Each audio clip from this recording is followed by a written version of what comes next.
Hallelujah. Thank you Lord Jesus Christ. प्रभु यीशु मसीह तेरा धन्यवाद करते हैं। Hallelujah hallelujah hallelujah. Praise the Lord. आप सभी को मेरी ओर से शालोम, जय मसीह की। God bless you. प्रभु आप सभी को बड़ी बरकत दे, बड़ी आशीष दे। एक बार फिर से प्रभु की उपस्थिति में होने के लिए हम स्वर्गीय पिता का तहे दिल से धन्यवाद करते हैं। हालेलुया। और विश्वास करते हैं कि प्रभु यीशु मसीह यहाँ पर हमारे बीच में है और उसका वायदा है, उसकी प्रतिज्ञा है, उसका कलाम कहता है कि जहां पर भी 2 या 3 मिलकर उसका नाम लेते हैं वहां पर प्रभु यीशु मसीह उनके बीच में हाजिर होता है। और हम विश्वास करते हैं कि प्रभु हमारे बीच में है। जितने विश्वास करते हैं वो अपना अंगीकार दिखाएंगे हाथों को उठाकर कि मैं विश्वास करता हूं कि प्रभु यीशु मसीह यहाँ पर हमारे बीच में है। हालेलुया। और अगर प्रभु हमारे बीच में ना होता तो हम कभी भी यहाँ पर ना होते। हालेलुया। बीच में का मतलब प्रभु आपके हृदय में है, प्रभु आपके मन में है और उसी ने आपको इस जगह पर, इस स्थान पर इकट्ठा किया है। हालेलुया। तो धन्यवाद करते हैं उस स्वर्गीय पिता का कि जो समय सिर हमें अपनी उपस्थिति में लेकर आता है। तो आइए हम पवित्र शास्त्रों में से, पवित्र बाइबल में से संत मत्ती की अंजील 27 अध्याय और उसका 27 से 31 तक की आयत को पढ़ेंगे। संत मत्ती की अंजील 27 अध्याय 27 आयत से लेकर हम 31 आयत तक हम इसे पढ़ेंगे। तब हाकिम के सिपाहियों ने यीशु को किले में ले जाकर सारी पलटन उसके चारों ओर इकट्ठी की और उसके कपड़े उतार कर उसे लाल रंग का बागा पहनाया और कांटों का मुकुट गूंथ कर उसके सिर पर रखा और उसके दाहिने हाथ में सरकंडा दिया और उसके आगे घुटने टेक कर उसे ठट्ठों में उड़ाने लगे और कहा, हे यहूदियों के राजा नमस्कार, और उस पर थूका और वही सरकंडा लेकर उसके सिर पर मारने लगे।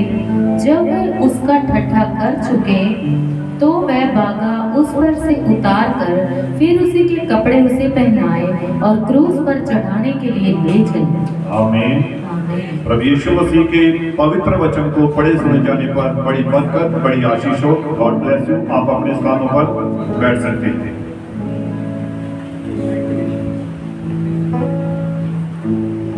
सभी खुश हैं, सभी आनंदित हैं। हालेलुया। और मैं धन्यवाद करता हूँ स्वर्गीय पिता का कि जिसने छोटी बच्ची मैरी को चंगा किया। और ये काफी बीमार हो चुकी थी, बहुत ज्यादा कंडीशन खराब हो चुकी थी, परंतु हमारा सामर्थी परमेश्वर, चंगा करने वाला परमेश्वर, वो अपनी सामर्थ को भेजता है और चंगा कर देता है। हालेलुया। हम मनुष्य हैं, हम साधारण आदमी हैं और हमारे जीवन में कभी ना कभी कोई ना कोई प्रॉब्लम आ जाती है, बल्कि चलती रहती है। और एक सच्चा विश्वासी इन मुश्किलों में हमेशा निडर बने रहता है। वो उसके अंदर परमेश्वर ने अपना वचन डाला होता है जिसकी वजह से वो उन सारी परिस्थितियों को सह भी लेता है और उनका सामना भी करता है। Hallelujah hallelujah. भाई बंसी वो भी गवाही दे रहे थे कि कैसे प्रभु ने उन्हें चंगा किया। बहुत सारे हमारे यहाँ पर बीच में भाई बहन बैठे हुए हैं जिनके जीवन में प्रभु ने बहुत सारे काम किए हैं और ऐसे ऐसे काम किए हैं कि जो कहने से भी बाहर है कि अगर हम उन्हें बताना शुरू करें तो वो खत्म नहीं होंगे। जैसा कि संत यूहन्ना अपने कलाम में, वचन में, बाइबल में कहता है कि मसीह का प्रेम इतना ज्यादा है, उसके काम उसने इतने ज्यादा हमारे लिए किए कि अगर आप उसको लिखने बैठे तो आपकी कलम खत्म हो जाएगी, यानी कि धरती के सारे पेड़ अगर कलम बन जाए तो वो भी कम पड़ जाएंगे लिखने के लिए।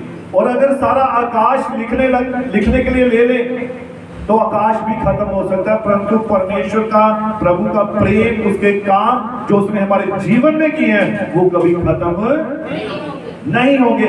हर दिन हर मिनट में, हर सेकंड में परमेश्वर हमारे जीवन में काम करता है। आप एक सांस भी लेते हैं तब भी प्रभु काम कर रहा है।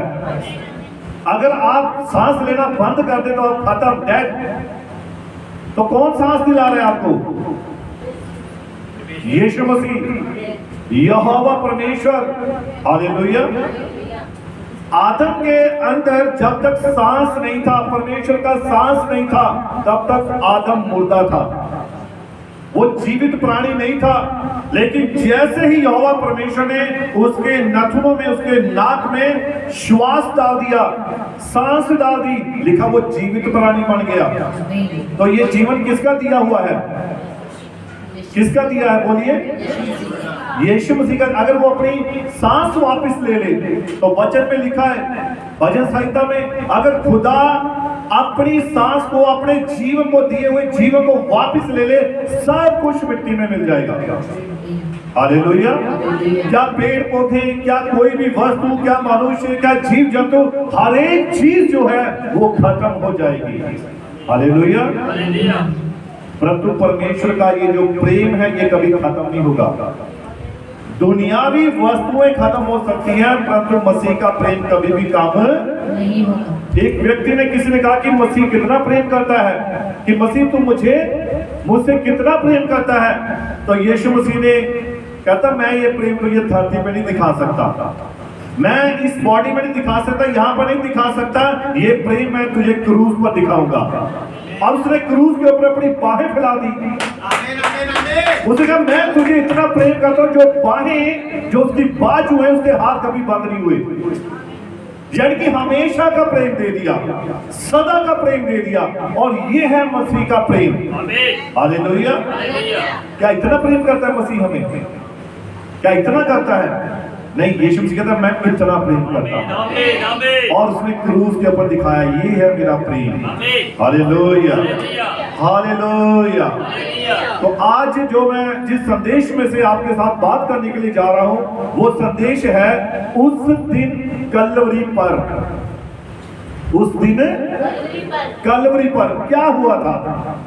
Hallelujah. That day on Calvary, उस दिन कलवरी पर क्या हुआ था? जिस दिन प्रभु यीशु मसीह को क्रूज के ऊपर लटका दिया गया था। हालेलुया। और नबी कहता है कि प्रभु अपने वचन के द्वारा हमारे प्राणों को क्या देता है? बरकत देता है। हालेलुया। दाऊद कहता है, मैं खुश हुआ जब मुझसे कहा गया कि आओ खुदा के घर को चले। और दाऊद की खुशी का कोई ठिकाना नहीं था। दाऊद उस दिन बड़ा खुश था, बड़ा प्रसन्न था। दाऊद कहता है, जब भी मुझे ये मैसेज आता है, ये संदेश आता है कि आओ खुदा के भवन में चले, तो दाऊद कहता है, मैं खुश होने लगा, मैं आनंदित होने लगा। हालेलुया। अब देखिए, मैं कल जिस घर में प्रार्थना करने के लिए गया हुआ था, और वहां पर भी मैंने उनसे यही बात कही कि दाऊद खुश क्यों हुआ? दाऊद खुश क्यों होता है कि मैं प्रभु के घर में जा रहा हूं? किस लिए? कि मुझे बहुत बड़ा महल मिल गया? क्या मुझे बहुत सारी बरकत मिल गई? क्या मुझे ये सब चीजें मिल गई? क्या दाऊद इसीलिए खुश हो रहा था? बताइए। नहीं। इससे पहले अगर दाऊद पहले जब परमेश्वर के भवन में जाता था, तब भी उसने कहा कि मैं खुश हुआ कि मैं खुदा के भवन में मुझे संदेशा आया है। तो ये आपको वहां इतने बाइबल में, खुदा के कलाम में इतने भजन संहिता के बाद आपको मिलता है। हालेलुया। तो आप देखिए, उससे पहले 100 शायद मेरे ख्याल से 33 है या 22 है शायद। तो वहां पर आप देखिए कि दाऊद 122 में यहां पर दाऊद कह रहा है। लेकिन उससे पहले क्या दाऊद आनंदित नहीं था? उससे पहले खुश नहीं था? ध्यान से सुना मेरी बात को। उससे पहले खुश नहीं था, खुश था। 23 जबूर में क्या कहता है? यहोवा मेरा चरवाहा है, मुझे कुछ घटी ना होगी। तो यहां पर अब कौन सी घटी होगी है उसे? क्या इस वक्त अगर दाऊद कह रहे 23 भजन में कि यहोवा मेरा चरवाहा है और मुझे किसी वस्तु की घटी नहीं है, और कहता कि मैं तो मृत्यु की अंधकार की वादी में से भी होकर चलूं तब भी मेरी कोई हानि नहीं है, तब भी मुझे कोई डर नहीं है। परंतु यहाँ पर दाऊद के बीच में, इस 23 भजन के बीच में, 122 भजन के बीच में ऐसा क्या हो गया कि दाऊद यहाँ कहता है मैं आनंदित हुआ। हालेलुया। इसी प्रकार से मनुष्य का जीवन है। आप देखिए कि आपके जीवन में हो सकता है स्टार्टिंग में आप खुदा आपके जीवन में बहुत काम कर रहा है, आप बहुत एक्टिव है उसके काम करने के लिए, आप बहुत जागृत हैं उसके काम करने के लिए। आपको जैसे ही कोई मैसेज आता है, जैसे ही कोई संदेश आता है कि आज बंदगी है, आज दुआ है, आज प्रार्थना है, तो हम क्या हो जाते हैं? आनंदित हो जाते हैं, खुश होते हैं। और ये स्टार्टिंग वाली खुशी है, शुरुआत वाली खुशी है। लेकिन जैसे जैसे धीरे धीरे हम चर्च में आना शुरू कर देते हैं, संगतियां करना शुरू कर देते हैं, बंदगियां करनी शुरू कर देते हैं, धीरे धीरे हमारा मन जो है वो उदास होने लगता है। ऐसा ही होता है। ऐसा क्यों होता है? क्योंकि जब हमारा ध्यान संसार की तरफ जाता है, जब संसार की बातें हमारे ऊपर हैवी होना शुरू हो जाती हैं, तब हमारा मन जो है, हमारा हृदय जो है, वो खुदा के भवन में आने से डरने लगता है। हालेलुया। तो दाऊद के जीवन में ऐसा ही था। दाऊद ने एक गलती कर दी, एक नहीं हो बहुत सारी गलतियां हो गई थी, लेकिन जब उसने वो गलती की और तब उसके जीवन में से सारा आनंद खत्म हो गया। ऐसा ही लिखा ना वचन में, भजन संहिता 51 51 दाऊद कहता है यहोवा परमेश्वर मेरी खुशी, मेरा हर्ष वापिस मुझे लौटा दे और मुझे फिर से क्या दे? आत्मा दे। और कौन सा आत्मा? स्थिर आत्मा दे, ठहरने वाला आत्मा दे। पहले आत्मा आता है, मिलता है, और वो आत्मा कौन सा है? उस आत्मा को हम अपने ऊपर हैवी नहीं होने देते हैं। पवित्र आत्मा को हम क्या करते हैं? हम अपनी मर्जी, जब हमारी जीवन में हमारी मर्जी चलती है, तब इसका मतलब पवित्र आत्मा आपके जीवन में काम नहीं कर रहा है। कितने समझे मेरी बात को? जब आपके जीवन में आपकी मर्जी चल रही है, तब पवित्र आत्मा आपकी अगुवाई नहीं कर रहा है। हालेलुया। तो दाऊद के जीवन को देखिए, दाऊद वहां पर इसलिए खुश हुआ, इसलिए आनंदित हुआ कि वो पाप कर चुका था, वो गुनाह कर चुका था। परंतु जब उसने 32 भजन में उसने कहा कि जब मैंने अपना पाप तुझ पर प्रकट किया और तेरे सामने बताया, उसे छिपाया नहीं, तब तूने मुझ पर अपना अनुग्रह किया। Hallelujah, hallelujah. तो देखिए ये सारी बातें दाऊद के जीवन में जो हुई है, इसके पीछे एक परमेश्वर की बहुत बड़ी योजना थी। और परमेश्वर नबी कहता है ऐसा होने देता है। हालेलुया। परमेश्वर ऐसा होने देता है। वो क्यों होने देता है? ताकि वो हमारे विश्वास को परखे। हालेलुया। क्या करे? हमारे विश्वास को परखे। इसीलिए वो हम पर कुछ ऐसी बातों को, ऐसे कामों को, ऐसे कार्यों को होने देता है ताकि हम परमेश्वर हमारी क्या करे? परख कर सके। हालेलुया। और जो विश्वास उसकी परख में भला निकलता है, अच्छा निकलता है, परमेश्वर उसके ऊपर अपना अनुग्रह बनाए रखता है। Hallelujah, hallelujah.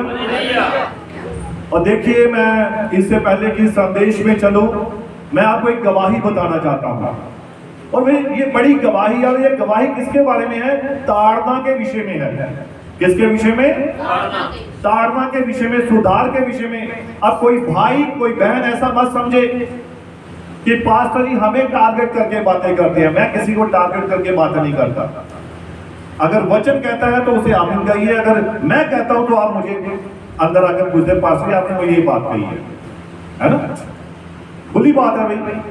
तो वचन जो कहता है वो ही बोलना पड़ेगा, वो ही कहना पड़ेगा। फिर चाहे वो बातें कितनी भी कड़वी क्यों ना हो, कितनी कठिनाई से भरी क्यों ना हो, कितनी भी हमें चुभती क्यों ना हो, हमें उन बातों को सहना पड़ेगा। तो ये जो मैं गवाही बताने के लिए जा रहा हूं, ये ताड़ना के ऊपर ही है। और ये ताड़ना ऐसी थी, ये एक सेवक की उदाहरण है, और ये हमारे दूर के रिश्तेदार ही हैं और ये भी सेवा करते हैं, परंतु ये एंड टाइम मैसेज के नहीं है। परंतु आप देखिए कि इनके चर्च में एक लड़का था, नौजवान लड़का था, और ये हमेशा उन्हें डांटते थे, उसे कुछ ना कुछ बोलते रहते थे, कुछ ना कुछ कहते रहते थे। और कभी ये साउंड सिस्टम ठीक कर, तू इसी बात को ठीक कर, चाहे वो ठीक भी कर रहा है तू दोबारा कर, तू ये कर, तू वो कर, इन सारी बातों को वो उसे बोलते रहते थे। और वो लड़का भी शायद मन में सोचता था, पता नहीं पास्टर जी मेरे पीछे बड़े रहते हैं। लेकिन इसके पीछे एक परमेश्वर की बहुत बड़ी योजना होती है। तो मैं चाहता हूं कि आप इस पहले क्लिप को आप दिखाइए, फिर मैं आपको इसके बारे में बताऊंगा, समझाऊंगा। आपने बड़े ध्यान के साथ सुनना भी है और देखना भी है और समझना भी है। छोटी सी क्लिप है, शायद 1 मिनट की होगी या 1.5 मिनट की होगी। तो आप जल्दी से इसे जब यहां पर देखेंगे, आपने विचार करना है परमेश्वर किस प्रकार से ताड़ना करता है और समय सिर हमें ऊंचा भी करता है। हाँ, तो इसको हम देखेंगे। आप सभी ने सीखने के लिए, प्रभु हमेशा अपने कलाम के द्वारा, अपने सेवकों के द्वारा हमें सिखाता है, समझाता है। तो आपने गौर करना है, ध्यान करना है।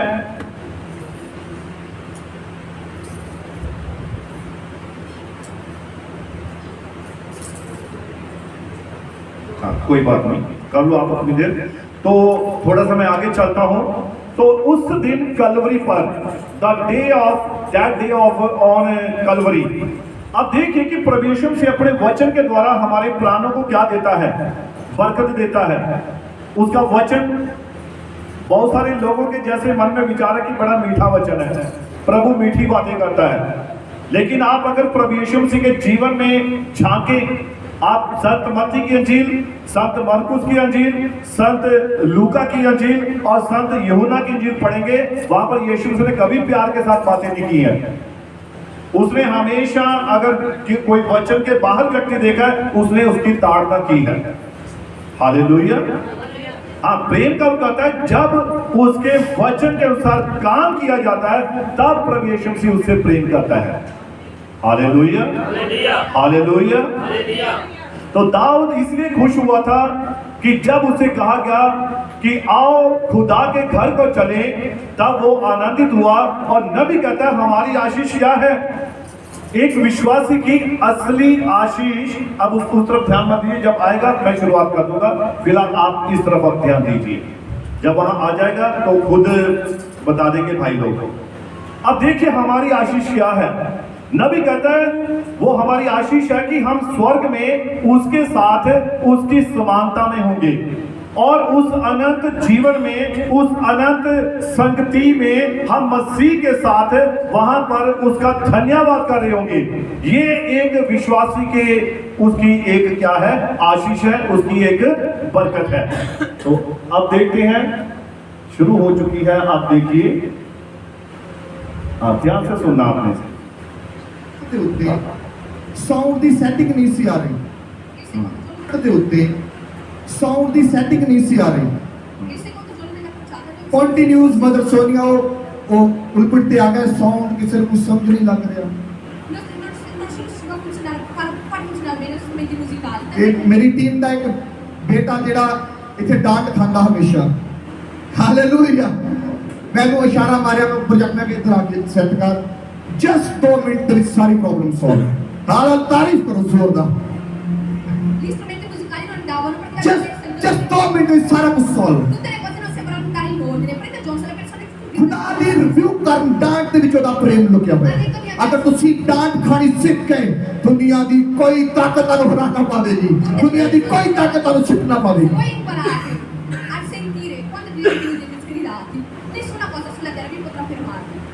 इंग्लैंड दी बेस्ट साउंड ऑपरेटर सीधा उत्थे। मेन बात लेकिन ਉਹ ਬੇਟੇ ਬੇਟੀਆਂ ਜਿਹੜੇ ਇੱਥੇ ਡਾਂਟ ਖਾਂਦੇ ਇੱਕ ਛੋਟੀ ਜਿਹੀ ਮਿਸਟੇਕ ਤੋਂ 1 ਮਿੰਟ ਦੇ ਵਿੱਚ ਸਾਰੀ ਪ੍ਰੋਬਲਮ ਸੋਲਵ ਹਾਲੇਲੂਇਆ ਹਾਲੇਲੂਇਆ ਖੁਦਾ ਦੀ ਡਾਂਟ ਦੇ ਵਿੱਚ ਉਹਦਾ ਪ੍ਰੇਮ ਆ ਖੁਦਾ ਦੀ ਡਾਂਟ ਦੇ ਉੱਤੇ ਸਾਊਂਡ ਦੀ ਸੈਟਿੰਗ ਨਹੀਂ ਸੀ ਆ ਰਹੀ ओके, लगी समझ किसी को? असल में जहां पर ये प्रचार कर रहे हैं वहां पर इंग्लैंड की सबसे टॉप क्लास का साउंड सिस्टम था, सबसे टॉप का इंग्लैंड का। और आप जैसा कह सकते हैं कि हमारे अगर इंडिया का या हमारे पंजाब का या आप लगा लीजिए किसी बड़ी स्टेट का सबसे टॉप का जो साउंड सिस्टम था वो वहां पर था, लेकिन वहां पर वो साउंड सिस्टम चल नहीं पाया। जो उसको चलाने वाला ऑपरेटर था वो उसे चला नहीं पाया, और बड़े बड़े जो वहां पर हम कह सकते हैं मैकेनिक थे वो भी उसे नहीं चला पाए। कारण इतना बड़ा साउंड सिस्टम, इतनी बड़ी वहां पर मंच, इतना बड़ा प्रचार मंच, इतने हजारों लाखों लोग थे, हालेलुया, परंतु साउंड सिस्टम नहीं चला। किसने ठीक किया? चर्च का ही एक छोटा नौजवान लड़का। और वो उसने कहा कि रुक जाओ, अब मैं बताता हूं कौन उसे ठीक करेगा। उसे बुलाया कि तू इधर आ, और जैसे ही वो वहां पर आया और उसने 1 सेकंड में जैसे ही उसने हाथ लगाया साउंड सिस्टम ठीक हो गया। हालेलुया। अब ऐसा कैसे हुआ? क्या वो उसी वक्त क्या वो इतना बड़ा मैकेनिक था? नहीं, ये पास्टर जी बता रहे हैं कि उस नौजवान लड़के को हमेशा डांट पड़ती थी। वो डांट खा कर इतना अनुभव प्राप्त कर चुका था, अब दुनिया का कोई भी साउंड सिस्टम उसके सामने बंद नहीं हो सकता था। यानी कि जैसे ही वो गया उसने बस हाथ लगाया, कुछ 1 मिनट को हिलाया, साउंड सिस्टम चलना शुरू हो गया। किसके कारण? डांट खाने के कारण। आप देखिए बहुत सारी बातें, बहुत सारे ऐसे काम होते हैं जो बिना डांट खाए आप सीख नहीं सकते हैं। जब तक आपकी ताड़ना नहीं होती है, जब तक आपको बार बार रोका नहीं जाता, टोका नहीं जाता, तब तक आप सीखते नहीं हैं। अगर आप एक बार गलती करते हो, नहीं डांटा जाता है, तो आप गलती पर गलती, गलती पर गलती, गलती पर गलती करते जाएंगे और आपका कभी भी सुधार नहीं होगा। तो खुदा हमेशा ऐसे मौकों पर ही उस व्यक्ति को क्या करता है? ऊंचा करता है। जो लोग परमेश्वर की ताड़ना को सह लेते हैं, जो लोग परमेश्वर की डांट को सह लेते हैं, वही परमेश्वर के बेटे और बेटियां हैं। Hallelujah, hallelujah. मैं अभी जस्ट जब पढ़ रहा था, मैंने कहा इब्रानिया की पुस्तक 12 जब उसकी हम पढ़ते हैं 6-5 आए थे, मैं कहता हूँ थोड़ा सा आप इसे पढ़िए, और अगर किसी के पास पंजाबी की बाइबल है वो भी इस वर्ष को निकाल लेगा। पंजाबी की बाइबल अगर मुझे हाथ खड़े करेगा वो, हाँ ओके, दीक्षा के पास है, तो पंजाबी की भी आप इसे पढ़ेंगे, और पहले आप हिंदी में उसके बाद पंजाबी में पढ़ना है। इब्रानिया 12 और उसकी 5 आयत पढ़िए। और तुम उस उपदेश को जो तुमको पुत्रों के समान दिया जाता है भूल गए हो। हे मेरे पुत्र, प्रभु की ताड़ना की हल्की बात ना जाना। हे मेरे पुत्र, प्रभु की ताड़ना को हल्की बात ना जाना। ना जान, इसे हल्की बात मत जानो। ये आपके सुधार के लिए है, ये आपके प्राणों को बचाने के लिए है। हे मेरे पुत्र, प्रभु की ताड़ना को हल्की बात ना जान पड़िए। और जब वह तुझे घुड़के तो सांस ना छोड़। और जब वह तुझे झिड़के या घुड़के तो अपना साहस मत छोड़ना। ऐसा मत सोचना कि पास्टर ने सभी के सामने डांट दिया, बस ठंडी होकर बैठ गए, अब बस टाटा बाय बाय, मैं नहीं आऊंगा चर्च। मैं भाई जेफ को, भाई जतिंद्र को गॉड ब्लेस कहता हूँ। पिछले संडे, पिछले इतवार जब भाई को समझाया गया था, तो लास्ट में उन्होंने क्या कहा था? हम बढ़ते जाएंगे, हम उन लोगों में नहीं है। डांट खाकर घर में बैठ जाएं, हम उन लोगों में हैं जो आगे बढ़ने वाले हैं। Hallelujah, hallelujah, hallelujah. हालेलुया। तो आप देखिए यहाँ पर खुदा का कलाम क्या कह रहा है, पढ़िए। क्योंकि नहीं, पहले हिंदी में भी। क्योंकि प्रभु जिससे प्रेम करता है क्योंकि प्रभु जिससे प्रेम करता है, उसकी ताड़ना भी करता है। जिससे प्रेम करता है उसकी क्या करता है? ताड़ना भी करता है। ताड़ना भी करता है। जिससे प्रेम करता है उसकी ताड़ना भी अगर करता है। 24 घंटे प्रेमी हो बच्चे को ताड़ना का कुछ मालूम नहीं पड़ेगा, उसे पता ही नहीं लगेगा कि ताड़ना क्या है। फिर जब कोई बाहर वाला उसकी ताड़ना करेगा तो रोता हुआ आएगा, डैडी ने मैनू मारिया, मम्मी ने मैनू मारिया। क्यों मारिया? क्योंकि पापा ने कभी थप्पड़ लगाया नहीं, मम्मा ने कभी समझाया नहीं, कभी डांटा ही नहीं। तो जब बाहर वालों ने डांटा, अब रोता रोता माँ के पास आ गया है। तो अब मालूम पड़ा कि माँ ने समझाया, क्या किसने डांटा? चल कोई बात नहीं, तेरा चाचा है, तेरा मामा है, तेरी मौसी है, तेरा फलाना है, ये कहकर शांत कर दिया। अब बच्चे को मालूम पड़ गया कि ये तो तेरे समझाने के लिए तुझे डांटा गया था, है ना। वो अब ऐसा जवाब देगी बच्चे को।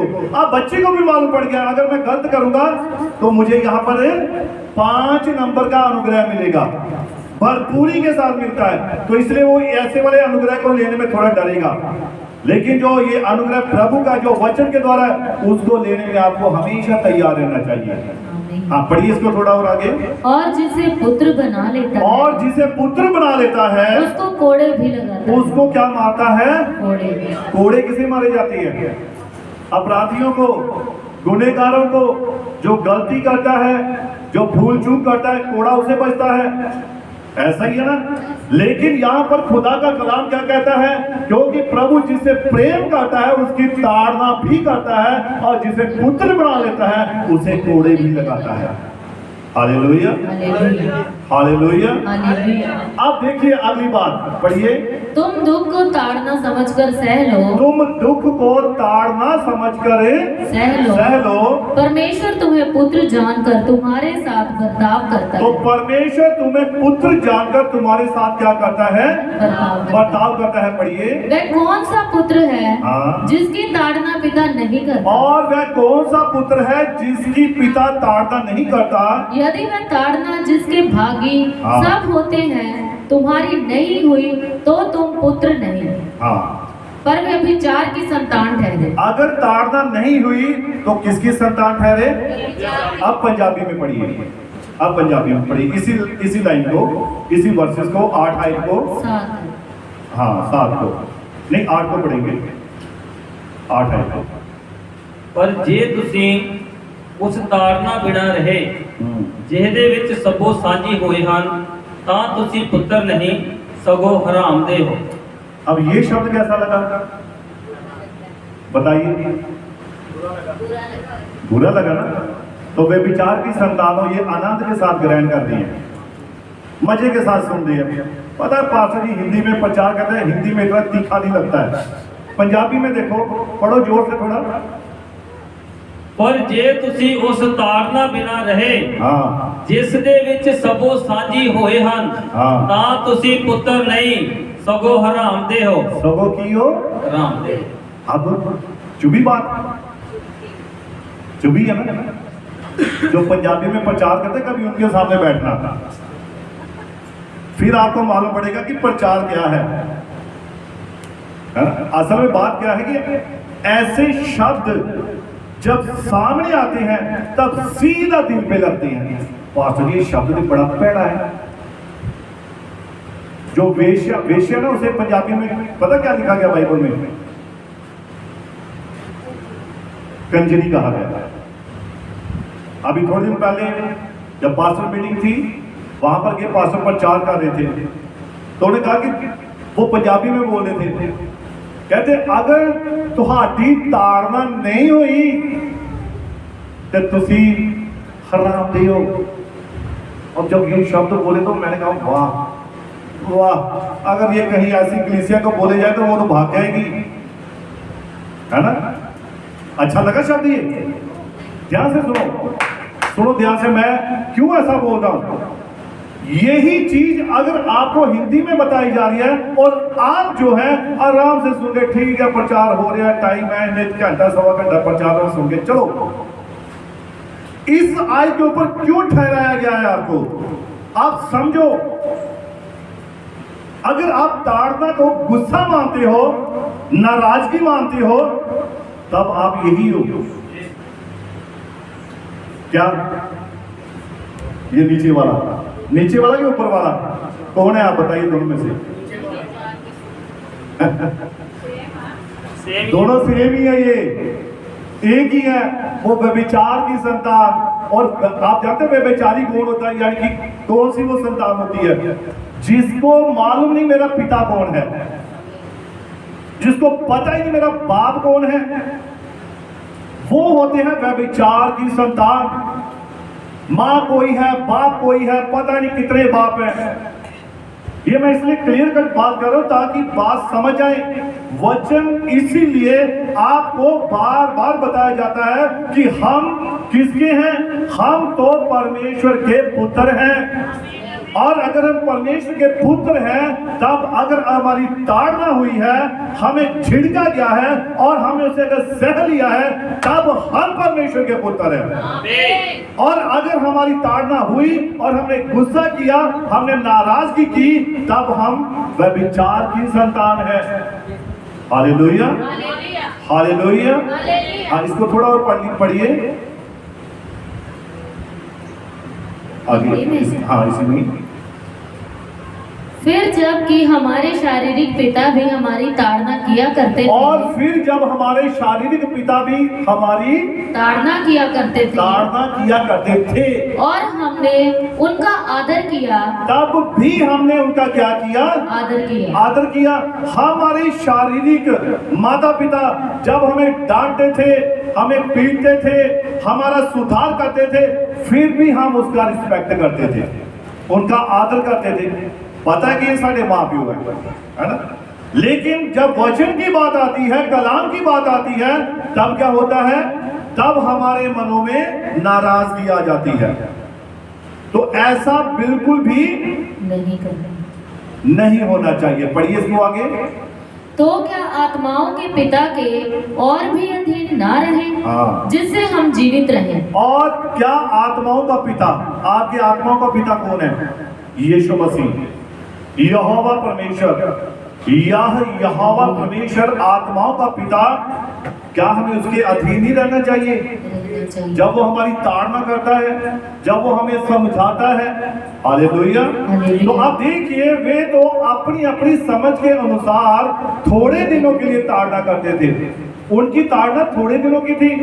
माता पिता भी कुछ समय तक बच्चों को समझाते हैं। जब बच्चे जवान हो जाते हैं, शादीशुदा हो जाते हैं, फिर कहते हैं भाई ओदी गए बड़े हो और जाओ, तो ही भी तानु समझ आएगी है।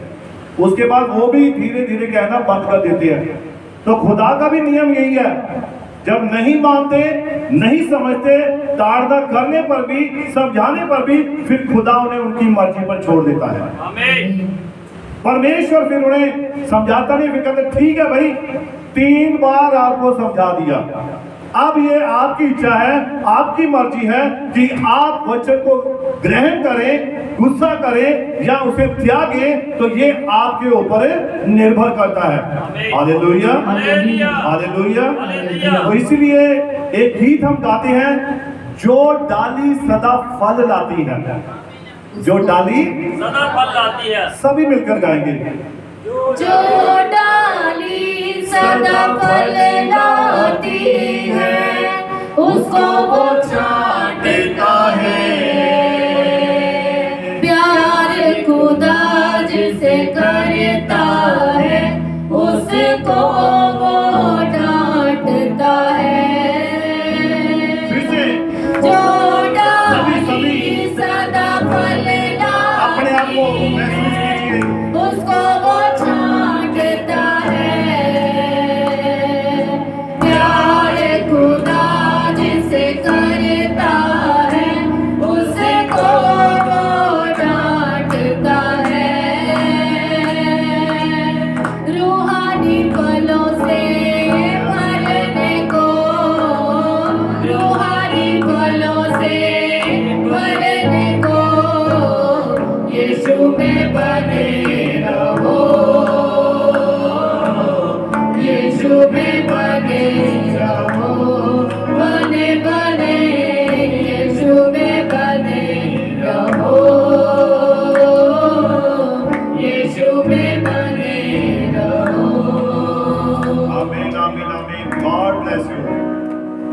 अब कैसे? जो डाली फल लाती है उसको वो छांटता है। प्यार प्रभु उससे करता है जिसको वो डांटता है। आमीन। प्यार भी उसे ही करता है। आमीन। पिछली बार परसों शायद जब पास्टर यहाँ आए थे उन्होंने भी एक अय्यूब की पुस्तक में से आयत पढ़ी थी, है ना, कि खुदा परमेश्वर खुदा की डांट को तुच्छ ना जान, है ना, परमेश्वर की ताड़ना को तुच्छ ना जान, वही मारता, वही चिल्लाता, आमीन। वही दुख देता, वही संभालता है। हालेलुया। हालेलुया। तो इसीलिए आप अपने बच्चों को मारते भी हैं, पीटते भी हैं, ताड़ना भी करते हैं और चीजें भी लाकर देते हैं, प्यार भी करते हैं, प्रेम भी करते हैं, तो बच्चे भी खुश, माता पिता भी खुश, क्योंकि उन्होंने ताड़ना को सह लिया। हालेलुया। हालेलुया। हालेलुया। एक भाई बहुत समय पहले की बात है, एक भाई मेरे पास आया, आज मुझे उस बात को रिमाइंड करना पड़ गया जब मैं वचन की तैयारी कर रहा था। तो उसने कहा कि क्या प्रभु को वस्तुओं की जरूरत होती है, चीजों की जरूरत होती है? क्या परमेश्वर को धन्यवाद का बलिदान देना चाहिए? क्या परमेश्वर को किसी चीज की बलि देनी चाहिए? तो मैंने सोचा कि यार बात सवाल तो है, तो ठीक भी है और मुझे कुछ अटपटा सा भी लग रहा है। क्या चीज है कि क्या हम परमेश्वर को हमें धन्यवाद देना चाहिए? तो मैंने कहा भाई धन्यवाद तो जरूर बनता है परमेश्वर का। हालेलुया। अब उस व्यक्ति ने जब पूछा था कि क्या हम खुदा के भवन में भेंट लेकर आए, तो मैंने कहा भेंट तो बनती है भाई, तो खुदा वैसे मांगता नहीं है, परमेश्वर मांगता नहीं है। पता क्यों नहीं मांगता है? खुदा एक वचन कहता है, वचन में बाइबल में आप निकालिए भजन संहिता 50 कि परमेश्वर को किसी भी भेंट की जरूरत नहीं है। भजन संहिता 50 और आप उसको पढ़ेंगे 7 आयत से। हे मेरी प्रजा सुन, मैं बोलता हूँ, हाँ। और हे इज़राइल मैं तेरे विषय साक्षी देता हूँ, परमेश्वर तेरा परमेश्वर मैं ही हूँ। अब देखिए पहले यहोवा ने यहाँ बात क्लियर कर दी कि जो परमेश्वर तेरा परमेश्वर मैं ही हूँ। कौन? तेरा परमेश्वर मैं ही हूँ। 2 बार कहा, परमेश्वर जो परमेश्वर है ना, तेरा परमेश्वर मैं ही हूँ, कि वो वाला परमेश्वर मैं तेरा ही हूँ। किससे कह रहा है? इज़राइल से कह रहा है। पढ़िए अब आगे। मैं तुझ पर तेरे मेल बलियों के विषय में दोष नहीं लगाता। मैं तुझ पर तेरे मेल बलियों के विषय में दोष नहीं लगाता। तेरे होम बलि तो नित्य मेरे लिए चढ़ते हैं। अब खुदा कहता है कि तेरे जो होम मेल बलियां हैं, इनके विषय में तुझ पर कोई दोष नहीं है। तू कुछ क्यों नहीं लेकर आया, है ना, कि तू भेंट क्यों नहीं लेकर आया, तू ये चीज क्यों नहीं लेकर आया? परंतु खुदा कहता है तेरे होम बलि तो नित्य मेरे लिए चढ़ते हैं। और आगे पढ़िए। मैं ना तो तेरे घर से बैल, हाँ, ना तेरे पशुशाला से बकरे लूंगा। ना तो मैं तेरे घर से बैल लूंगा, ना तेरे पशुशाला से बकरे लूंगा, क्योंकि वन के सारे जीव जंतु और हजारों पहाड़ों के जानवर मेरे ही हैं। ये किसके हैं? परमेश्वर के। तो क्या परमेश्वर को आपकी भेंटों की जरूरत है? नहीं है। क्या आपकी इन वस्तुओं की जरूरत है? नहीं है। खुदा को इन चीजों की जरूरत नहीं है। खुदा तो कहता है कि जितने भी पहाड़ों के बकरे हैं, जितने भी पशुशाला के बकरे हैं, तेरे जो घर के बैल हैं, इनका मुझे कुछ भी लेना देना नहीं है। हालेलुया। हालेलुया। और लिखा है क्योंकि वन के सारे जीव जंतु खुदा कहता मेरे हैं। पहाड़ों के सब पक्षियों को मैं जानता हूं, हजारों पहाड़ों के जानवर मेरे हैं और हर चीज मेरी है। तुम मुझे क्या दे सकते हो? हम क्या दे सकते हैं खुदा को? हम उसी का दिया हुआ देते हैं उसे। किसका? उसी का दिया। जो उसने दिया। कहता है ये सारे जानवर मेरे हैं। आप कहते हैं ये फलानी चीज मैंने दी खुदा को। तूने कहां से दे दी भाई? तू कौन होता है खुदा को देना? खुदा तो कहता है सब कुछ मेरा है। तेरे जो अंदर जो सांस चल रहा है, अभी मैं खींच लूं तो तेरा क्या है भाई? नहीं।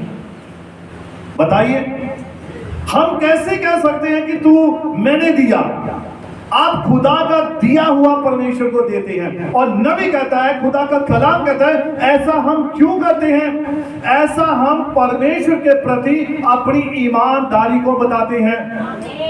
ऐसा हम परमेश्वर को अपने आत्मिकता को साबित करने के लिए बताते हैं कि प्रभु तू हमारा परमेश्वर है, और इसीलिए हम तेरे आगे जो तूने दिया है उसमें से तेरे लिए भेंट लेकर आए हैं। हालेलुया। जबकि देखो, क्योंकि वन के सारे जीव जंतु और हजारों पहाड़ों के जानवर मेरे ही हैं, पहाड़ों के सब पक्षियों को मैं जानता हूँ, और मैदान पर चलने फिरने वाले जानवर सब मेरे हैं। और हम क्या कहते हैं? किसी जानवर को पा लिया, अब मेरा है, मेरा जानवर है, मेरा पशु है, मेरा पक्षी है, मेरा फलाना है। खुदा कहता है ये सब मेरे हैं। अगर परमेश्वर उसका प्राण ले ले, उसकी जान ले ले, फिर क्या आप रोक सकते हैं उसे? आप नहीं रोक सकते हैं। हालेलुया।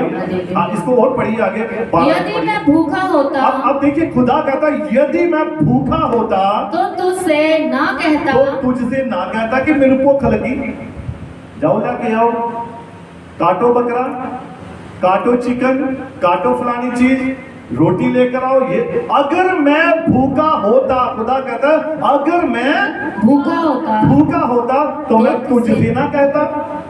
तो आज तक कभी खुदा ने कहा कि मुझे दो? नहीं। बताइए, स्पष्ट किसी ने कहा? खुदा ने कहा है आपको? नहीं। फिर आप किसे दे रही हैं? आप किसे खिला रही हैं? है ना सवाल? ये तो ही फालतू ही दे जा रहे हैं, इदा ही करी जा रहे हैं, एवं अही पैसे बर्बाद करी जा रहे हैं। खुदा ने तो मांगा नहीं, फिर आप क्यों दे रहे हैं भाई? बताइए। परमेश्वर तेरा परमेश्वर है, तेरा परमेश्वर मैं तेरा परमेश्वर हूं, है ना? परमेश्वर तेरा परमेश्वर मैं ही हूं। हम अपनी ईमानदारी, अपनी आत्मिकता को हम बताते हैं, हम ये सामने प्रकट करते हैं कि खुदा हम तेरा दिया हुआ तेरे पास लाते हैं। हालेलुया। अब देखिए, थोड़ा इसको और आगे पढ़ते गए जल्दी। क्योंकि जगत और उसमें जो कुछ है वह मेरा है। संसार की सारी वस्तुएं किसकी हैं? परमेश्वर की हैं। संसार की हर एक वस्तु, क्या पहाड़, क्या नदियां, क्या पेड़, क्या पौधे, क्या जीव, क्या जंतु, हर चीज परमेश्वर की है। सब कुछ उसी का है। हालेलुया। पढ़िए इसको आगे। क्या मैं बैल का मांस खाऊं? क्या मैं बैल का मांस खाऊं? या बकरों का लहू पीऊं? या बकरों का लहू पीऊं? परमेश्वर को धन्यवाद ही का बलिदान चढ़ा। क्या चाहिए? धन्यवाद। परमेश्वर को धन्यवाद का बलिदान चढ़ा। और परम प्रधान के लिए अपनी मन्नतें पूरी कर। और परम प्रधान के लिए क्या करे? अपनी अपनी मन्नतें पूरी कर। ये कौन कह रहा है? और ये बातें संसारिक लोगों के लिए नहीं है, ये आत्मिक मसीह लोगों के लिए है ये बातें। हालेलुया।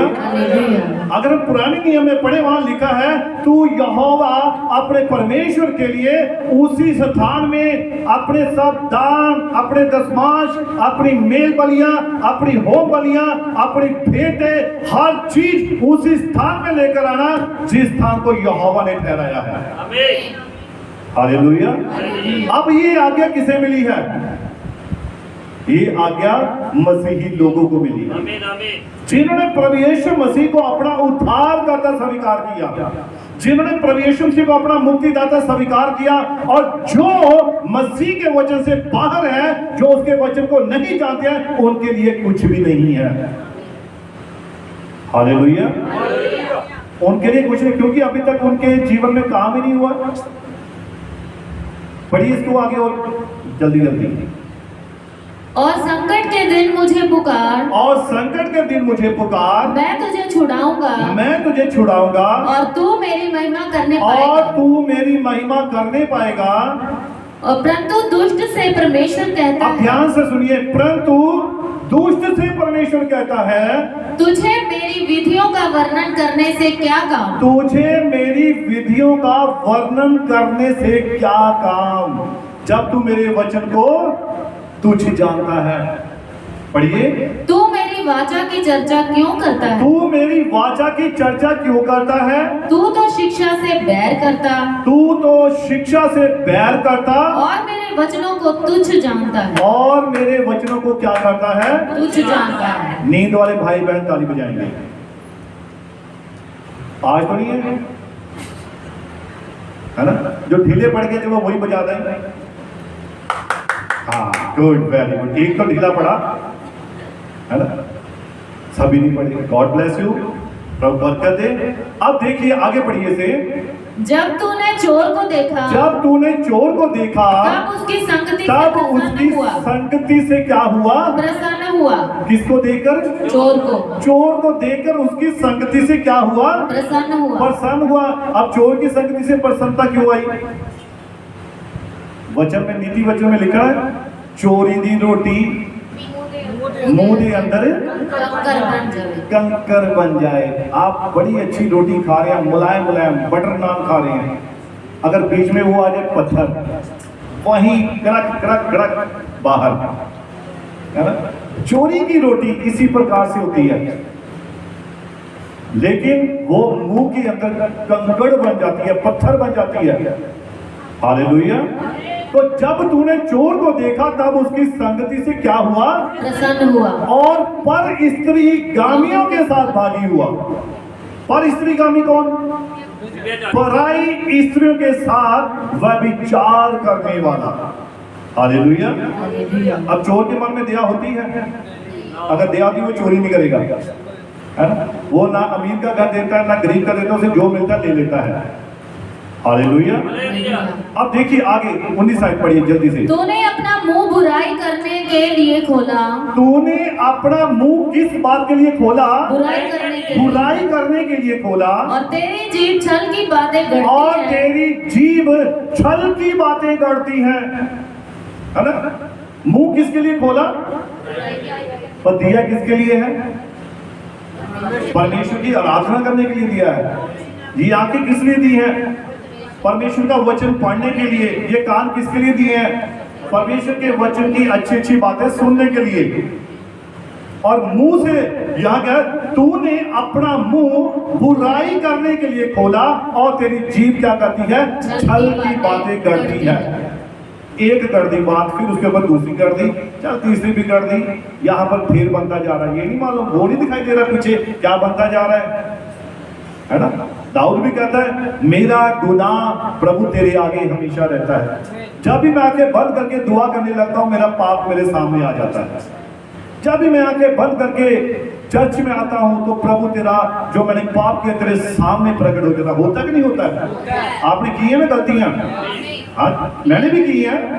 जब मैं मसीह में नहीं था, लेकिन अब मसीह में हूँ, मेरी कोशिश है कि कोई गलती ना करूं। फिर भी मनुष्य है, आदमी है, हो जाती है, परंतु फिर भी खुदा हमें अपने ऊपर हमारे ऊपर अपना अनुग्रह करता है, अपनी कृपा करता है। और आप देखिए आगे क्या कहता है खुदा का कलाम। हाँ तू जी। बैठा हुआ अपने भाई के विरुद्ध बोलता। तू बैठा हुआ अपने भाई के विरुद्ध बोलता और अपने सगे भाई की चुगली खाता। और अपने सगे भाई की चुगली खाता है। ये काम तूने किया और ये काम तूने किया और मैं चुप रहा। और मैं चुप रहा। इसका मतलब खुदा सुनता है ना? कौन ये बात कर रहा है? कहता है ये काम तूने किया और मैं चुप रहा। पढ़िए। इसीलिए तूने समझ लिया और तूने समझ लिया कि परमेश्वर बिल्कुल मेरे समान कि है। परमेश्वर साढ़े वर्गा ही है ना? मेरे वर्गा ही है परमेश्वर। अब ये बात कौन कह रहा है? ये वाली बात, ये परमेश्वर मेरे वर्गा, साढ़े वर्गा ही होगी। बहुत सारे लोग कहते हैं वो यीशु से भी मनुखी सी, साढ़े वर्गा सी, है ना? वो भी शरीर च आया जरूर था, परंतु वो मनुष्य होते हुए भी संपूर्ण परमेश्वर था। यीशु मसीह ने कहा, कौन मुझ में दोष साबित कर सकता है? आप में से कोई है जो कह सके यहाँ पर सामने आकर, कौन है जो मुझ में गलती साबित कर सकता है? कोई नहीं कह सकता, मैं भी नहीं कह सकता। बोल सकता है कोई? कोई नहीं कह सकता। तो यहाँ पर देखिए खुदा कहता है ये काम तूने किया और मैं चुप रहा। मैं चुपचाप देखता रहा। खुदा नजदीक ही खड़ा होता है। हम सोते शायद हम कमरे के अंदर बैठी है, कोई नहीं सुनता है, प्रभु पास ही खड़ा है और दूसरी तरफ शैतान भी खड़ा है, दोनों ही खड़े होते हैं। हालेलुया। हालेलुया। लेकिन अब उसमें से नबी कहता है उनमें से आप जिसको अपने पर हैवी होने देते हैं वो ही आपसे वो काम करवाएगा। क्या कौन करवाएगा? कौन करवाएगा? जो आत्मा उसके ऊपर हैवी होगा वो ही बातें करेगा। हाँ, पढ़िए इसको आगे। इसीलिए तूने समझ लिया हाँ। कि परमेश्वर बिल्कुल मेरे समान है। हाँ, पढ़िए। परंतु मैं तुझे समझाऊंगा परंतु मैं तुझे समझाऊंगा और तेरी आंखों के सामने सब कुछ अलग अलग और तेरी आंखों के सामने सब कुछ अलग अलग करके दिखाऊंगा। हालेलुया। हालेलुया। हालेलुया। हालेलुया। तो आप सोचिए खुदा की ताड़ना क्या है, परमेश्वर की भेंट क्या है। परमेश्वर का आप भेंट लेकर आते हैं, भेंटों के विषय में बात करते हैं, तो खुदा क्या कह रहा है? परंतु मैं तुझे समझाऊंगा और तेरी आंखों के सामने सब कुछ अलग अलग दिखाऊंगा। हे परमेश्वर को भूलने वालों, ये बात भली भांति समझ लो। अब ये ताड़ना कर रहा है परमेश्वर। हे परमेश्वर को भूलने वालों, ये बात भली भांति समझ लो, कहीं ऐसा ना हो कि मैं तुम्हें फाड़ डालूं। कितने समझे मेरी बात को? यहां सामने आ रही ना? हे परमेश्वर को भूलने वालों, ये बात भली भांति समझ लो, कहीं ऐसा ना हो कि मैं तुम्हें फाड़ डालूं और कोई छुड़ाने वाला ना हो। उस वक्त जिसको आपने बातें की है ना, वो नहीं छुड़ाने आएगा। चल मैं तेरा गवाह बन जाऊं, नहीं प्रभु है गल सच्ची है, इस गल झूठी है, कोई प्रभु कहता कोई छुड़ाने वाला नहीं होगा। जब बाप अपने बेटे को जब ताड़ना कर रहा होता ना, माँ भी अगर पास आती तो क्या सैट हो जाए, है ना? क्या कहते हैं? सैट हो, चल जा पड़े, नहीं देख तेरे बाल भी आई। ऐसा ही होता ना? क्यों होता है ऐसा?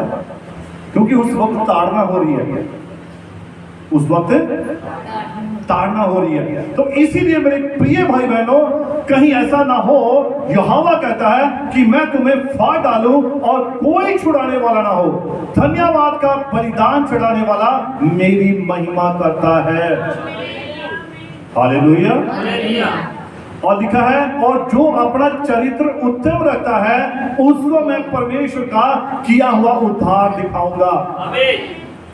बात करैक्टर की है, बात आपके जीवन की है, बात आपके समर्पण की है, बात आपकी ईमानदारी की है। वचन में लिखा है यीशु मसीह के पास 10 कोढ़ी आए। कितने कोढ़ी? 10 कोढ़ी आए। और 10 कोढ़ी आए, प्रभु ने कहा जाओ जाकर अपने आप को याजक को दिखाओ। अब वो वापस चले गए, रास्ते में जा रहे हैं, रास्ते में जाते जाते 10 के 10 ही अपने कोढ़ से शुद्ध हो गए, 10 के 10 ही चंगे हो गए। अब उनमें से जब उन्होंने देखा कि हम चंगे हो गए और एक जो था वो वापस पलटकर यीशु मसीह के पास आ गया। वो वापस क्यों आया बताइए? धन्यवाद करने के लिए आया, शुक्रिया अदा करने के लिए आया, प्रभु की महिमा करने के लिए आया। और उसने आकर कहा कि यहोवा ऐ प्रभु यीशु ऐ गुरु देख, मैं अपने कोढ़ से आजाद हो गया, चंगा हो गया। तो यीशु ने सवाल किया बाकी 9 नहीं हुए, वो कहां है? उनका धन्यवाद कहां है? उनका बलिदान कहां है? अब इसके ऊपर एक बात प्रकट हुई थी। वो बात पता क्या थी? यीशु मसीह महायाजक था। यीशु मसीह वो याजकों का याजक था, महायाजकों का महायाजक था। वो समझ गया था असली महायाजक तो मैं छोड़ के आया, उसने चंगा किया। उसी का वचन था, उसी का कलाम था और उसने ग्रहण किया। उन्होंने आज्ञा मानी और वो ठीक हुए, परंतु धन्यवाद करने के लिए वापस नहीं लौटे, सिर्फ एक लौटा। तो अब उसका धन्यवाद क्यों बना भाई? उसको धन्यवाद करना चाहिए था।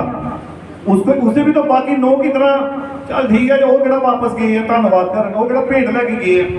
जो मैं जाऊं? यीशु से ने यही कहा था, जा जाकर जो मूसा ने चढ़ावा ठहराया है जाकर उधर दे, है ना।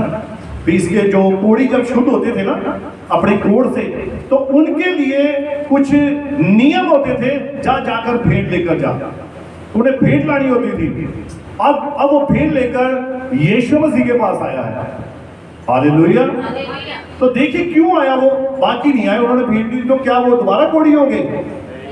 नहीं कोड़ी हुए, वो ठीक हो गए, ठीक है, परंतु उनकी चंगाई सदा की नहीं है। एक समय ऐसा आएगा फिर से वो वैसे ही हो जाएंगे। परंतु जो वापस धन्यवाद करने के लिए आया, उसने परमेश्वर को धन्यवाद दिया, बलिदान दिया, उसने उस भेंट को दिया, तब जाकर खुदा ने उसके जीवन में अपनी आशीषों को, बरकतों को दिया। आज भी लोग यही करते हैं, चंगाई प्राप्त कर लेते हैं, चर्च में आते हैं, चंगे होते हैं। कभी खुदा ने कहा भी हो तुम चंगे हो गए तो हूं बात टिकना है। उसने आपको आपकी आजाद मर्जी पे छोड़ा हुआ है। Hallelujah, hallelujah. तो अब देखिए यहां पर खुदा का कलाम कहता है कि भेंट लेने के लिए, भेंट लेकर आया तो खुदा ने क्या यीशु ने कहा भी नहीं मैं नहीं लूंगा भेंट। वो उस वक्त लोग इकट्ठा थे, तो हो सकता यीशु ने कहा भी चलो ठीक है ये नहीं खिलाओ।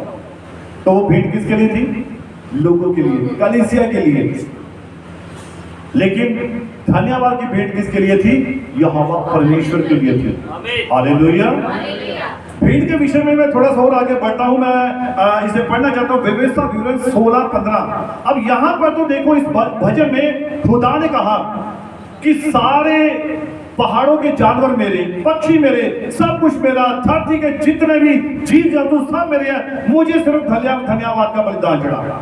तो यहाँ पर खुदा क्या कह रहा है? पढ़िए इसको। जो स्थान यहोवा चुन ले, हाँ। उसमें तू अपने परमेश्वर यहोवा के लिए 7 दिन तक पर्व मनाते रहना। हाँ पढ़िए। पर्व मानते रहना, क्योंकि तेरा परमेश्वर यहोवा तेरी सारी बढ़ती में और तेरे सब कामों में तुझको आशीष देगा। अब आपके कामों में आशीष किसने दी? परमेश्वर ने। किसने दी सिस्टर? यहोवा परमेश्वर ने दी। आपके काम को किसने बढ़ाया?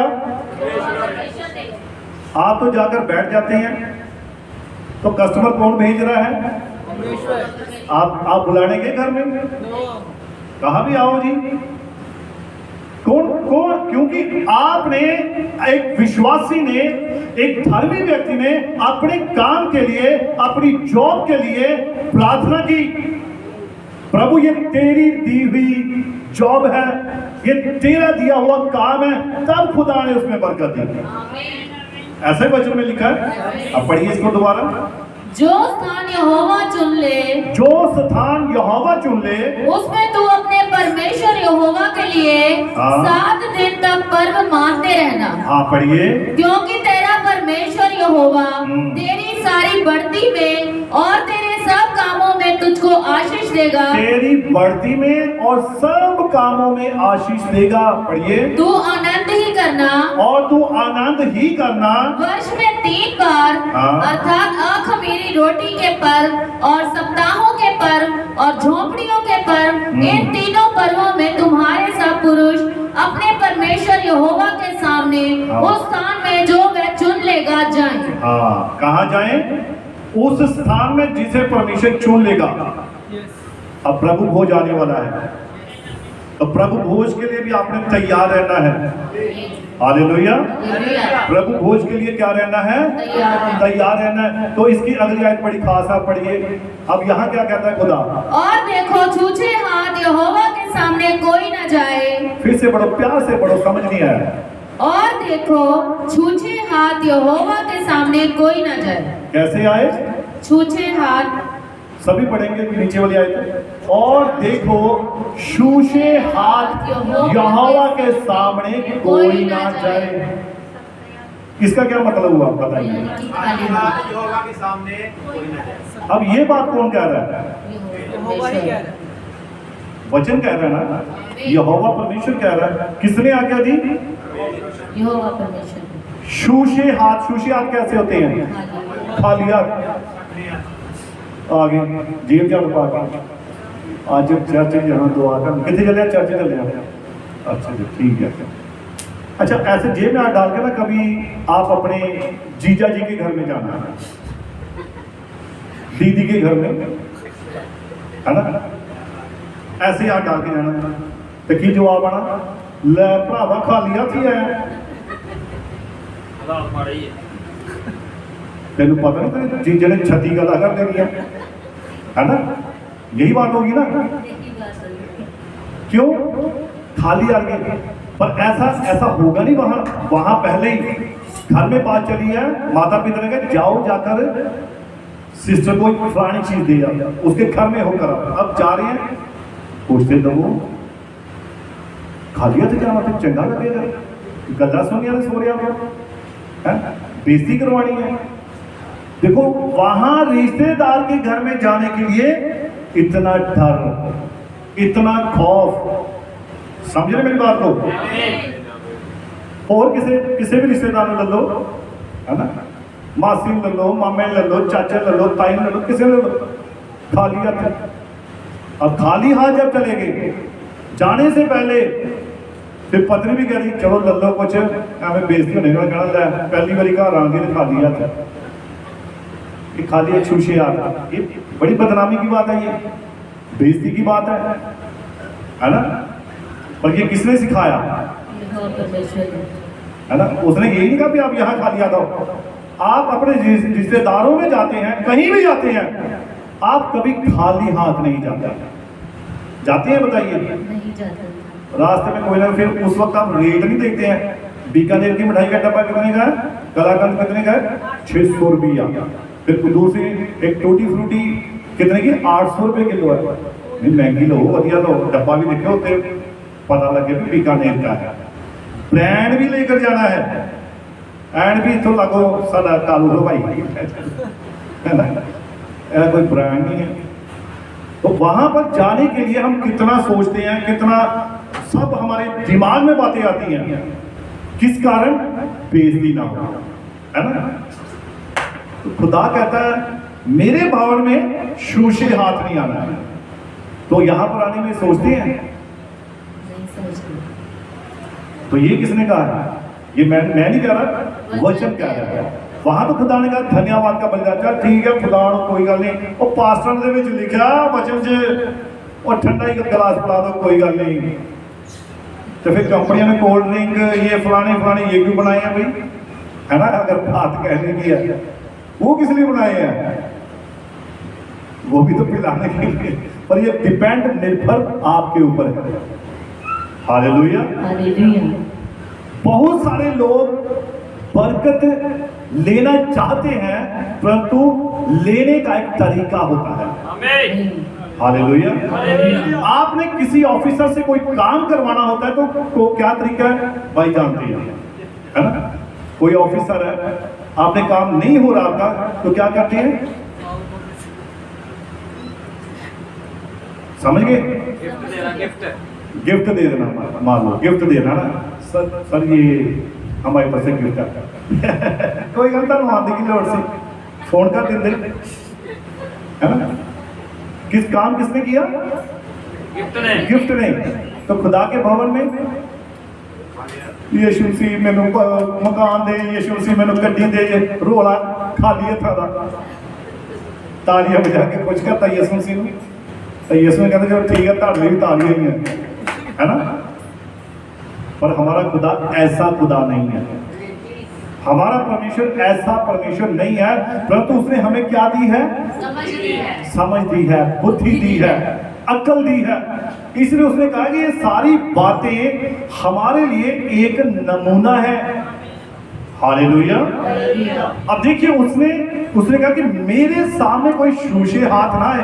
अब उसने ऐसा तो कभी नहीं कहा कि तू आत्मा में होकर नहीं आना है ना, आत्मा में आना है, पर उसने ये शूशे हाथ वाली बात, ये तो स्पष्ट इसमें कोई है भेद की बात, बताइए है भेद की बात इसमें, यानी कि हमें यहाँ पर एक नबी चाहिए, अब नबी इस बात का प्रगटावा करेगा, बताएगा इसका क्या मतलब होगा जी, खाली हाथ ठीक है ना, खाली हाथ है ना। और कोई नहीं, अपना ही चर्च है, अपना ही खुदा है, अपना ही घर है, अपने ही पास्टर जी है, अपने ही सारे भाई भैन, कोई गल नहीं, यही चीज आप अगर रिश्तेदारों में करते हैं तो वहां हमारा मन, हमारा दिल, हमारा दिमाग मानता नहीं है, परंतु खुदा के मामले में हम ढीले पड़ जाते हैं। हालेलुया। तो इसलिए भेंट जो है, भेंट किसके लिए है? खुदा के लोगों के लिए। असल में जब आप वचन को सही ढंग से पढ़ेंगे, सही ढंग से सुनेंगे, सही ढंग से उसमें देखने पाएंगे, तब आपको मालूम पड़ेगा कि वचन हमसे क्या बात कर रहा है। अकेला एक ही हिस्सा मत पकड़ लो, मांगो तुम्हें दिया जाएगा, खटखटाओ तुम्हारे लिए खोला जाएगा, ढूंढो तुम्हारे लिए तुम पालोगे, है ना।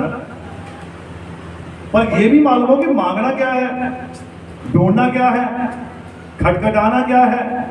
हालेलुया। इन सारी चीजों के बारे में मालूम होना चाहिए। Praise the Lord, praise the Lord, praise the Lord. निर्गमन 23 उसकी 15 लास्ट आयत पढ़ेंगे, इसके बाद हम समाप्त करेंगे। और 34-20 निर्गमन 23-15। अख़मीरी रोटी का पर्व मानना, उसमें मेरी आज्ञा के अनुसार अबीब महीने के नियत समय पर 7 दिन तक अख़मीरी रोटी खाया करना, क्योंकि उसी महीने में तुम मिस्र से निकल आए थे। मुझको कोई छूछे हाथ अपना मुंह ना दिखाए। मुझको कोई छूछे हाथ अपना मुंह ना दिखाए। अब ये कब की बात है? जब प्रभु हो जाए, त्योहार का समय है, चर्च में आ रहे हैं और आपको मालूम है, हमें पता है, ये है, सब है, तो हमें परमेश्वर के भवन में कभी भी छूछे हाथ नहीं आना है। हालेलुया। और देखिए निर्गमन 34 उसके 20। गदही के पहलौठे के बदले मेमना देकर उसको छुड़ाना। हाँ। यदि तू उसे छुड़ाना ना चाहे तो उसकी गर्दन तोड़ देना। हाँ पढ़िए। परंतु अपने सब पहलौठे बेटों को बदला देकर छुड़ाना। हाँ। मुझे कोई छूछे हाथ अपना मुंह न दिखाए। मुझे कोई छूछे हाथ अपना मुंह न दिखाए। अब बहुत सारे लोग उस समय क्या करते थे? परमेश्वर के भवन में बलिदान लेकर जाते थे अपने, तो वो उनके बलिदान कैसे होते थे? वो देखते थे कि कोई भेड़ अगर चढ़ानी है, बकरा देना है या कुछ भी, तो देखते थे कि अगर कोई किसी में कोई खोट है, कोई उसमें खराबी है, चलो ये चढ़ा दे, सस्ता मिल गया। सस्ते के चक्कर में नहीं पड़ना है, ये परमेश्वर को ग्रह नहीं होगा। ये 100% पक्की बात है। परमेश्वर के लिए हमेशा बढ़िया परफेक्ट चीज, जो आपको लगे कि जैसे कि हमें खुदा को सबसे बढ़िया ही देना है, तब परमेश्वर आपको बढ़िया आशीषें ही देगा, बढ़िया बरकतें ही देगा। हालेलुया। जैसा हम बोएंगे वैसा ही हम काटेंगे। नबी ने एक बात कही है, जो कटीला बीज वो शुरुआत से ही कटीला है, और जो गेहूं का बीज है वो शुरुआत से ही गेहूं का बीज है। इसलिए हम अपनी परख करें, हम अपने आप को चेक करें कि हम असल में कौन से बीज हैं। क्या हम गेहूं हैं, या हम कटीले पेड़ के बीज हैं, या हम जंगली पौधों के बीज हैं। तो जो गेहूं का बीज होगा उसमें कभी आपको कड़वापन नहीं मिलेगा, या उसमें कोई भी ऐसी बात नहीं मिलेगी। वो हमेशा गेहूं को ही पैदा करेगा। एक विश्वासी वचन को प्रकट करेगा, एक विश्वासी परमेश्वर के प्रति अपनी ईमानदारी को प्रकट करेगा, एक विश्वासी परमेश्वर के आगे अपना समर्पण करता है। लेकिन कटीली झाड़ी हमेशा कांटे चुभाएगी। तो इसलिए मेरे प्रिय भाई बहनों, गौर करना है, ध्यान करना है कि हम कैसे जीते हैं, कैसे करते हैं। भेंटे, दान, दशमांश, ये सब प्रभु का एक कायदा है, एक कानून है, जिसे हमें पूरा करना होता है। और एक विश्वासी नबी को किसी ने सवाल कर दिया कि क्या दशमांश देने से स्वर्ग में जाएंगे, ये पक्का लिखकर एफिडेविट देंगे? तो उसने कहा कि नहीं, ऐसा मैं नहीं कहता। लेकिन उसने कहा कि एक जो विश्वासी है वो सारे वचन को पूरा करता है। वो ऐसा नहीं करता कि 9 आज्ञाएं पूरी कर दी, 10वें को छोड़ दिया, यानी कि एक को छोड़ दिया, 9 भी बेकार। तो इसलिए आपको पूरी तरह से खुदा के प्रति ईमानदार बनना है, ताकि प्रभु आपको बरकत देता रहे, आशीष देता रहे। God bless you. आप सभी को मेरी ओर से जय मसीह की। God bless you. बाकी का समय हमारे भाई बलविंदर जैनी है, इनके पास है।